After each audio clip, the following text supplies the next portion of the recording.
Target पर Khamenei है क्योंकि ईरान के सुप्रीम लीडर नेतन्याहू और ट्रंप के इरादों के बीच दीवार बनकर खड़े हुए हैं।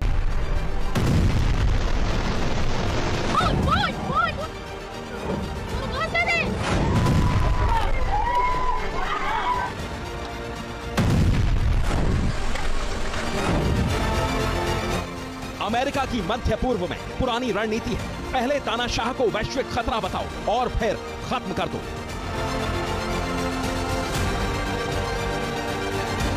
सवाल यह है, क्या ईरान के पड़ोसी देश इराक में जो कुछ हुआ वैसा ही ईरान में भी होगा?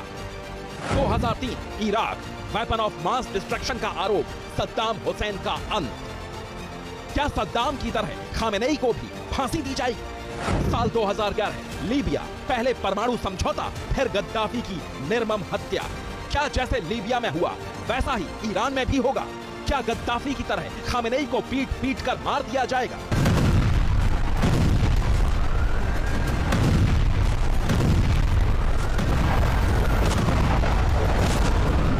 क्या जैसे मिस्र में हुआ वैसा ही ईरान में भी होगा? क्या होस्नी मुबारक की तरह खामेनेई को जेल भेजा जाएगा? क्या जैसे ट्यूनीशिया में हुआ वैसा ही ईरान में भी होगा?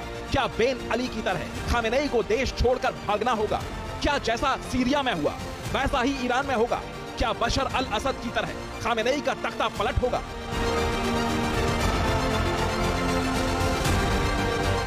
ये सभी मिडिल ईस्ट के वो डिक्टेटर थे जिन्होंने अमेरिका और इजराइल से दुश्मनी मोल ली और इनका हश्र पूरा हुआ। नई रणनीति में खामेनेई को टारगेट किया जा रहा है। खामेनेई ने भी अमेरिका के साथ उनकी शर्तों पर परमाणु डील करने से इनकार कर दिया था। तो क्या अब ईरान के सुप्रीम लीडर अयातुल्लाह खामेनेई का ऐसा ही वक्त आने वाला है? उनका यह कहना कि हम ईरान को यूरेनियम संवर्धन की अनुमति नहीं देंगे। कोई भी आपकी अनुमति का इंतजार नहीं कर रहा है।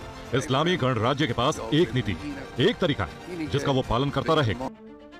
और इस वक्त एक बहुत बड़ी खबर आ रही है। आपने सोशल मीडिया ट्रूथ सोशल पर खामेनेई पर बहुत बड़ा बयान दिया है अमेरिका के राष्ट्रपति डोनाल्ड ट्रंप ने। उन्होंने कहा है कि हमें पता है कि खामेनेई कहां छुपे हुए हैं, फिलहाल तो हम खामेनेई को नहीं मारेंगे। खामेनेई हमारे आसान टारगेट पे है। ईरान बिना शर्त सरेंडर कर दे, अनकंडीशनल सरेंडर, यानी कि बिना शर्त सरेंडर करने के लिए कहा है ईरान को डोनाल्ड ट्रंप ने। हमारा धैर्य खत्म होता जा रहा है। ईरान के आसमान पर हमारा पूरी तरीके से कंट्रोल अब हो चुका है। एयर स्पेस जो है ईरान की पूरी तरीके से हमारे कब्जे पर है, ऐसा बोला है डोनाल्ड ट्रंप ने। आपको याद होगा कि आज बीच में ही G7 की बैठक को छोड़ करके कनाडा से वापस अमेरिका पहुंचे हैं डोनाल्ड ट्रंप और एक बहुत बड़ा बयान उन्होंने खामेनेई को लेकर के वहां पहुंचते ही दिया।